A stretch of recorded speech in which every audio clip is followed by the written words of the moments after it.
twisting through 7 suns of gold, and the gypsy was insisting that his story. This is what we look like. In real life, yeah. This is real. It's like real, keeping it real. Yeah. That's what people want. They want it real. Okay. So how's your summer gone so far? How? It's been mixed. I've had my usual summer break with my son. Other than that, I've had a few losses. I've had to give up practically all my bees because just update everyone about the bees, because people ask about the bees. Yeah, I've been keeping bees for ever since we moved to this house, which is 9 years ago. And I love it. It's something I've always wanted to do. It was a dream I've had all my life, but never had the place to do it. So as soon as we had the space to do it here, I started keeping bees. And then some neighbors moved in and they knew the bees were there. And now suddenly my bees are aggressive and they're destroying their fun and they're destroying their garden. And they took me to the environmental police and they just made it very, very difficult. So I've had to give up 3 of my hives, which I've handed on to other people who wanted to keep bees. And I've been able to move 1 hive to a beekeeper in the village who's let me use a bit of his land to keep 1 hive on. So I shall be able to keep bees, but not as many as I used to. It was actually something I kind of was quite pleased with how I dealt with it, because I could have gone to war with them, because they do create that kind of environment. But it would have just, not only would it have taken all the joy out of beekeeping, but it would have taken the joy out of living if you've got bad vibes every time you walk past somebody's house. The emotional energy, Yeah, and it's a small English terrace of houses. So, if you've fallen out with your neighbors, it has a big impact on your life. And so I'm pissed off with them. I'm going to make sure they know that I'm pissed off about it. And but I tell you what I did, which I was kind of like I made sure that when I got rid of my bees, I did it in as good a way as possible to people who wouldn't have been able to start keeping bees if I hadn't given them the hive and all the bees. Yeah. And that just felt really good. It balanced all the evil, bad energy that was created by the whole process. It kind of balanced it out. And they've been super grateful and super kind of, they just already sent me emails back saying they're really enjoying doing it. And so that's nice. It's a loss, but I shall still be able to keep bees, but in a different way. Okay, so moving on to families. Moving on, yeah. And talking about childhood. We have an in-person retreat coming up in December. It's in England. It's a 2.5-day retreat with Chip and I. And it's part of a program that we're doing it's a different program. It's called Overcoming Childhood Issues.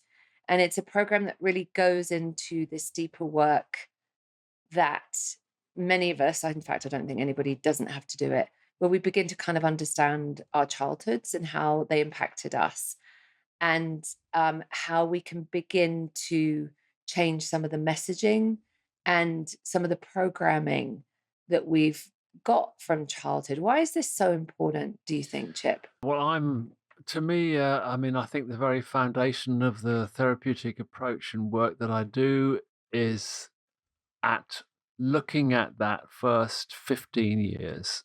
I think, to me, what happens during that first 15 years is what determines your personality. I mean, obviously, beyond 15, you acquire cognitive skills, you learn things at colleges, and you acquire more knowledge and experience. But what happens to you in that first 15 years, how you're treated, how you are talked to, what things you get engaged in, what happens to you physically, all those things happen in the first 15 years. They are what determine how you are. And what we're going to be trying to do is really explore those first 15 years, particularly unravel them, find out what we can learn from them, find out how they've influenced our character today, find out which bits we want to keep, find out, for some people, punctuality might have been something that you kept in childhood, it was insisted on, and you've decided to keep it because it's a good asset and things like that. But what we want to do is to go through the childhood, look at what it's left, how you are, and look at which bits you want to work on, which bits you want to let go of, which bits you feel are going to be more difficult than others. But we're really going to explore what I believe to be the absolute building block of your personality, which is the first 15 years. And if we can come to grips with that, learn the truth about that, then you are going to be so much better able to understand yourself and how you interact with people and how you think and how you do things and why you choose relationships in a certain way. All that will be unraveled by exploring that overcoming childhood stuff. Yeah, and for me, I mean, I avoided doing it for a while. Excuse me, my voice is going. But what was so crucial about it, and this is why this work is so vital, is your childhood patterns will show up in your romantic relationships, and there's no avoiding that, right? None at all. No, No, no, no. that is the link Yep. between the past and the present. Because people, I've had clients say to me, "Oh, I don't want to go raking up the past," and I'm like, "Mate, the past shows up in your every Yeah, single day. That's exactly. the reason that your relationship with your partner is the way it is. It's Yeah. because of those beliefs that you formed when you were a child, but and it was what was role modeled to you when you were a child, and all of that stuff, right? Everything is there. Everything is in that period of time. And I mean, I do understand how, for many people, and I would include myself in that, it was something I was reluctant to look at because it was painful and it was uncomfortable and it didn't make me feel good. And so my initial reaction was, "Oh, I don't want to do that. I don't want to look there." And it's a very easy kind of avoidant technique to say, "What's the point? It's over and done with. What's the point of going back there? What's the point of Yeah, going yeah. over What all can that you again? can't There's no change it. what you Can't can't change change. it. Yeah, exactly. You can't change it. Of course, you can't change what historically happened to you, but you can absolutely change how that history influenced you, how it made you as a person." And you can, without doubt, learn and adapt that behavior to make those things that perhaps held you back or were difficult for you. You can make them not disappear completely, but you can certainly learn to understand them so clearly that you can spot your behavior when you're just you can just learn so much about yourself. And Yeah, in the that's exactly what we'll be doing. And I'm guarantee that those people who really take a good, honest look at their childhood issues will come away at the end of that course so much better equipped with themselves and how they interact, as you say, with partners as well, because, how we pick our partners are, to a certain extent, on how our mother or father was with yeah, us, and yeah, that will have an influence. And just yeah. learning how all those things are put together will be uncomfortable for sure. There's no point in saying this is going to be a great fun ride. It's going to be challenging at times, but I know it's a simple saying, but no pain, no gain. And I'm not saying it's going to be super painful either, but there will be times when people find certain aspects more painful than others. But I think But I think avoiding it is actually avoiding this absolutely. stuff and not doing this work is far worse. It's Far far, far, worse. far Yeah, worse. yeah, far worse, and actually quite, important in, alcohol dependency, that as a one of the factors that really kind of, makes somebody develop alcohol dependency as a way of avoiding that pain. And that's you often get that. You get somebody who goes, my past didn't have anything to do with it. I happen to be a heavy drinker, but that's got absolutely nothing to do with my past. And of course it does. And hopefully, anybody who engages in this course throws himself into it. As I said, I feel pretty sure we can guarantee that they will come out of it so much better equipped than than before. So here's what's crucial for me is we can't change the past, unfortunately, and there's lots of things that in a perfect world should never have happened to children. But so many people have grown up with adverse experiences. But what we can do is we can change how we feel about what happened in the past. And this is the crucial bit. We can change the meaning that we gave those events. And Yep. that's the kind of nuts and bolts of this is the adverse experience is that many people went through in childhood. We gave that meaning, as Yep. in that means this. And generally, what we do is we create a story that happened because of something to do with me. That whatever it was, that dad left or whatever happened because I wasn't good enough, or if I was a better kid, there was something about me Hmm. that is the reason that happened, and that's the bit that is not true. Yeah, and you do see that show up so often with parents who've split up when somebody's, say, 4 or 5. And at Yeah, 4 or 5, you don't have the cognitive ability to go, "Oh, well, okay, mum and dad have, not getting along very well, and they're disagreeing about politics, and they're disagreeing about financial matters, and therefore they're not getting along very well. So I'm not really surprised that they're splitting up, because they're obviously, arguing about this quite often." At 4 or 5, you think, "This is my fault." There's a reason. This must be something I'm doing that's causing them. And the reason that one of them or both of them have left is because I'm to blame. I'm not unlovable or whatever it is, but we can impose a story on ourselves that doesn't have anything to do with the facts. And it's so important to separate those things. And obviously that is something that to me is at the very core of all the work I do therapeutically is, what was that childhood like? yeah, And do you want to try and overcome the issues that resolve from that are absolutely influencing how you are with people, how you interact in business, maybe, how you interact in public. Are you shy? Are you overconfident just to kind of cover up an inadequacy? There's so much stuff there that's going to be, for some people, it will be really eye-openingly revelationary. And I oh, think, it's life changing. I wouldn't yeah, have the life I had now if I hadn't have com- understood this stuff and yeah, changed it and realized that I'd created all this, like, it's revolutionary, it's life yeah, changing, yeah. and to not do it is the worst way. Yeah. No, I had a belief system about myself which was entirely had been laid down in the first 15 years, well, earlier than that. 50, whatever years of my life, young years, really.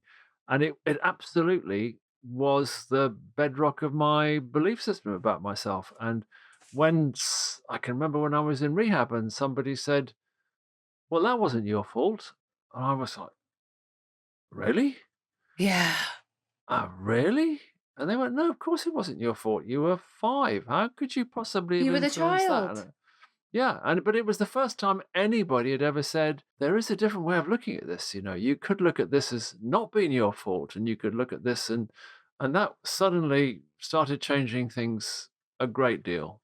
And, you know, we will, if necessary, cover childhood sexual abuse, of which certainly people with alcohol dependency there is an awful lot of.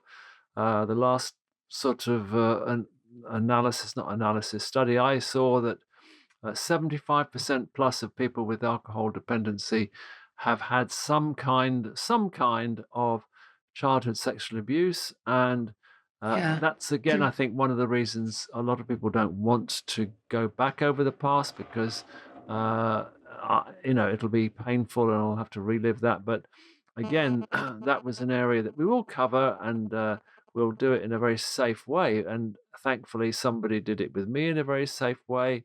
But my God, that was absolutely took such a weight off my shoulders from, Yeah. thinking of myself in a certain way because nobody had talked to me about it. I had nobody to talk to about it. And I had developed this belief system about myself because of that, and had no basis in truth whatsoever. And I think doing that work has just so much was changed, and I always find it really exciting seeing people make join those things together and make the connections, and then they've got a choice about what they want to do about them. Some Yeah. people may choose to stay as they are. That's their right to do that. But some people may want to say, do you know what, I'm going to let go of all that. I'm going to hang on to that bit and that bit, quite like that bit, but I'm going to let go of all that, and I'm going to look at how it affects me today, and I'm going to make sure I don't keep on repeating those patterns. And also for parents, making sure that those patterns don't get passed down generation to generation. Yeah, that's interesting. So a lot of this is having someone else reframe the past for you, Hmm. and we can't do this ourselves. So I had a similar experience with someone where I was talking about how my mother, I felt very guilty. My mother was single mother. Her husband left. We didn't have any money. And I felt very guilty. And someone said to me, she was the parent and you were the Yeah, child, and it was not your obligation to rescue her. yeah, And that was an earth-shattering statement for me, because I was operating on that basis that hmm, it's now my obligation to save her, rescue her, make her happy. yeah. And that reframed the relationship, that I was the child, and I didn't have that obligation. And that was incredibly freeing for me. Um, to just have it be able to see things differently. We can't we're very in the woods with it. And then, I when I had children, my mother would get quite angry with me quite regularly about all the things that I did wrong. And when I became a parent, I very much wanted to parent differently. And that's very common. You always say that about when you ask Yeah, clients about, how when they'll say their childhood was absolutely great. And then you say, how, is there anything you want to do different in your parenting? And it's like, yeah, everything. yeah, Um, I noticed myself kind of losing my temper a lot with my son when he was little. And I kind of saw myself and went, oh, this isn't, I don't want to do this. yeah. And so I got some help and I did some work on that, because that's not how I wanted to parent. Because that's the other thing is you will parent how you were parented. And If you don't make changes, unless you yeah, consciously change it. yeah. And I think that's one of the great things about the last 30 years is that people are beginning to challenge the way they were parented, rather than just saying, well, that's the way my parents were, blah, blah, blah, Mm. and and which brings up something else about childhood issues, is that, a lot of people will get quite defensive about their parents because they're frightened of, am I allowed to criticize my parents? Am I allowed to?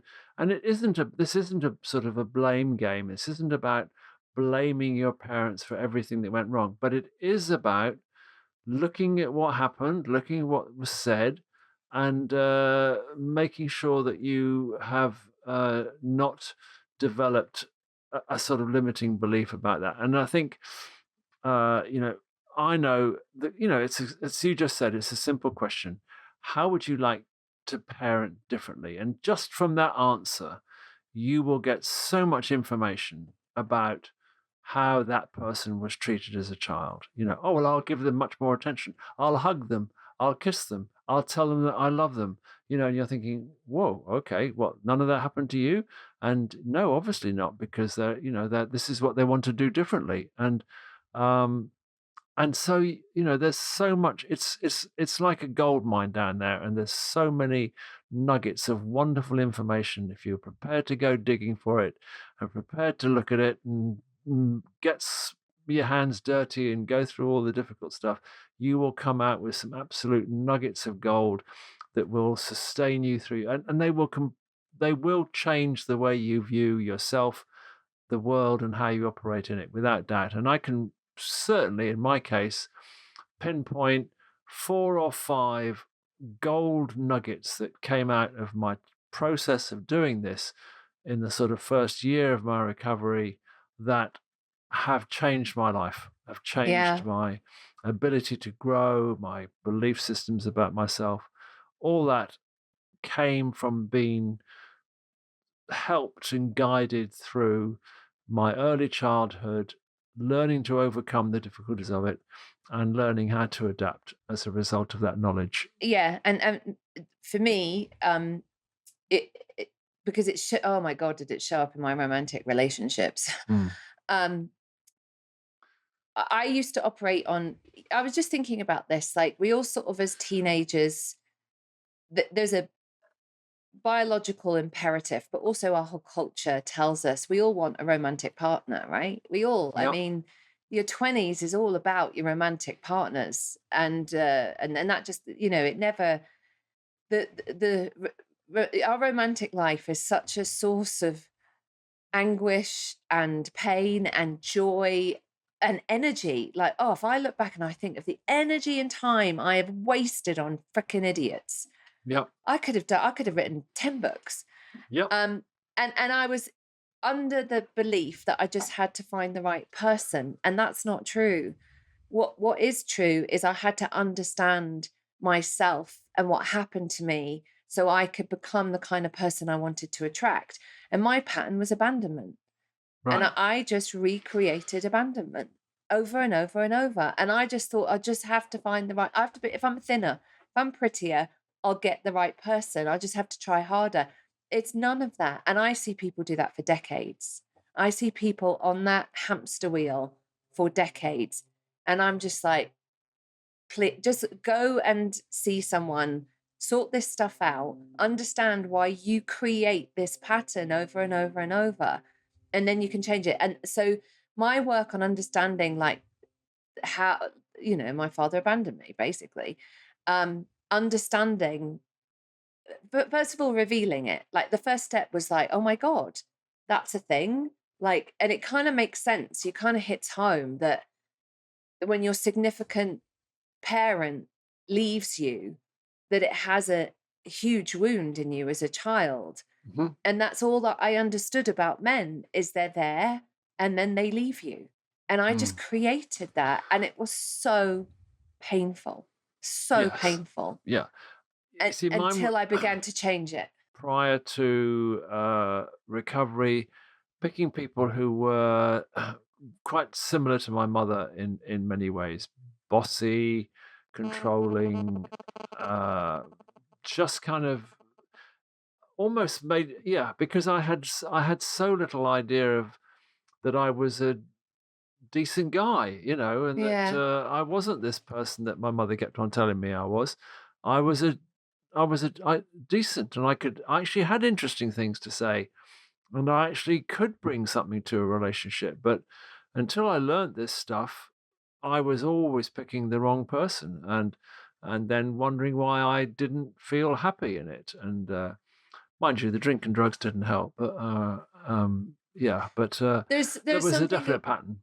there's something very intoxicating when you were an adult and had a woman fall in love with you and adore you. Like, for me, I would date men who liked me, and it never occurred to me I had to like them back. Like, I Mm, would date people I wasn't attracted to, because they thought I was amazing. And because I had never had that with my father, it was like a drug. It was right. so intoxicating to be loved and adored by a man. And I'm sure the same was for you with a woman, in the way that your Absolutely. mother didn't. Like, Yeah. it was the ultimate drug for me. Yeah. Absolutely. And I can remember my first sort of real love in recovery. Um, I can remember looking at this woman one day, and I remember thinking, "Oh my God, you actually love me. You really do love me." Um, it then went on to end very badly, but but I do remember that very moment of stunning amazement to think, at that moment in time, you actually really love me. It was Yeah. spectacular. Yeah. Yeah. And so we are subconsciously trying to heal our childhood wounds Yeah. by by these behaviors in our adult life. Because when we're adults, we finally have agency, we finally have choices and resources. We're not, we can do what we want within reason.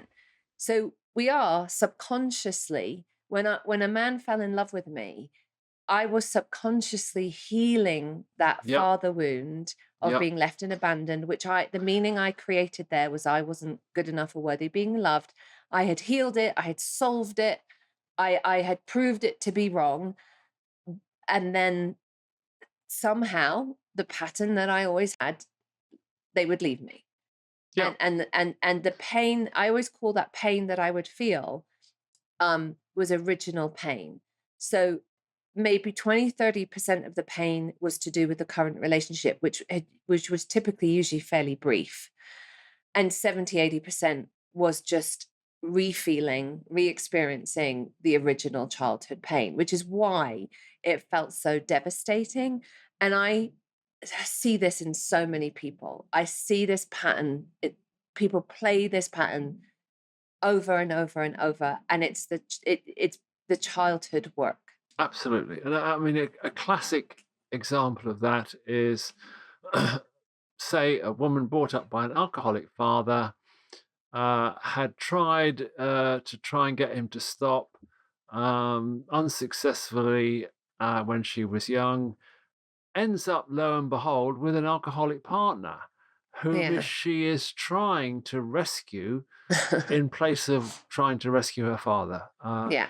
And I mean, I know that obviously works with both genders in different directions, but I've seen that a lot of people ending up with people just like their fathers, and they're trying to rescue them and get them better, and through, in their minds, repairing that person, they somehow repair the past relationship with their father.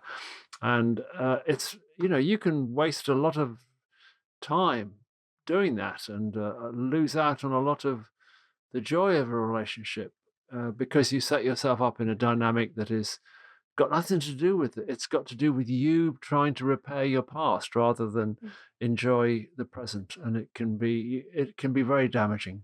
Yeah. And there's still, I still discover stuff that, and now I'm on this journey and I have the awareness. It's even that stuff is revealed to me and it's like, oh gosh, yeah. And Yeah. I can, once it's seen, I don't know, once it's gone from the subconscious to the conscious, it's very different. It's like, when I catch myself in that behavior or saying something, I don't know. I can pick it out more. I can change it. It just becomes easier. Yeah. It's I was at so when I was home, I was on Lorraine Kelly. Did you watch it, by the way? I didn't, I'm afraid, but I saw the bits and pieces. Actually, I saw one of them. It wasn't Lorraine Kelly. I was on with Carol Vorderman because Lorraine had Oh, COVID. that's who I saw. I saw that one. Yeah, I was on with Carol Vorderman. Anyway, Yeah. so when we were there, I was chatting to a couple of the producers, and somehow we were talking about Katie Price because she goes on that show quite a lot. Yeah. And Katie Price, for American viewers, is I guess she's a model and TV personality. She's been around in England for 20 years or so. And I kind of have quite a soft spot for her because she's always in the paper. She's had lots and lots of marriages and relationships and children, and she's just always in the press for this, that, and the other. And now it's sort of quite a lot of plastic surgery. And for me, when I look at her, she's just a walking childhood wound. And I was saying to the producer, like, she needs to be in therapy. She needs to. She's one of the best examples of someone who's really trying to fix their insides by changing all their outsides. Yeah. And that's, I just see that, and it kind of, I always feel a bit for people, and I see that a lot with people. We're trying to fix our outsides by fixing our insides. Yeah. You see it all the time with the way people dress and acquire things, and I don't know. There's just, I mean, I have been given an example recently of impatience because impatience has been something I've had all my life. Oh yeah. And I had a bad example this week, But I I was like that because if it didn't happen straight away, it wasn't going to happen. Huh. Um, and so nothing was ever sort of planned or said in advance. It was like if it didn't happen then, it wasn't going to happen. Yeah. So I can see how that has kind of really developed. You tell me that you're going to do. If you don't do it right now, I've got Yeah. no trust at all that it's going to happen. Yeah. So let's make it happen right now, and that way I'll be sure that it's going to happen. The- And I'm still working on that one. That's really funny because you are. That's definitely. No, And without I doubt. remember being in focus, and you would tell these hysterical stories about being in line, and in front of you would be a senior citizen who would take forever to count out their money, and you would be having an epileptic fit behind Yep, them because you'd be so yep, impatient. You know, the other way that childhood, you can always see someone's childhood is in their relationship with food. How people eat is from childhood. So I have a friend who grew up very, very, very, very poor, and there wasn't enough food often. And she will come when she visits you, she'll just in the kitchen start sort of having a look in the cupboards. She just will sort of flip open the cupboard and just have a little. If you open the fridge, she's having a look. And she doesn't realize she's doing it. She just wants to check that there's enough food in the fridge, there's enough food in the cupboards. Um, like I never grew up having that family meal around, around the dinner table. sure. And I do that for my kids, but both my husband and I didn't grow up with that. He grew up with TV dinners. I grew up the same thing, Hmm. eating in front of the TV. And we very consciously do that for our kids, sit around the table, but also our whole kind of, we can be a little chaotic with that. My husband, who's a proper grown up, he makes these ridiculous desserts, and now my boys do it. So it's like his desserts are like, I don't know, it's just ridiculous. They're what children make, like Yeah, yeah, M&Ms in there and cream and chocolate sauce and all that kind of yeah, stuff. And all of that's from childhood. And I've always found that interesting. You can look at how someone's relationship is with food often comes from their childhood and yeah. how they ate and all of that kind of stuff as well. Yeah, I think so. For me, that would be very unfussy because you ate what was put in front of you. So the Yeah. choice of being fussy wasn't there. I've got very good table manners because that was absolutely instilled in me. Yeah. But I also eat very quickly because, uh, you know, at at boarding school, which I went to when I was 6, you had to eat really quickly, and Yeah. you just I don't know how long they had, but you had to wolf it down, and if you didn't, you missed out. So there was so I've got this peculiar mixture of good table manners because that was instilled in me. From we used to sit around the table, and you could only spoke when you were spoken to, and you had to do everything correctly.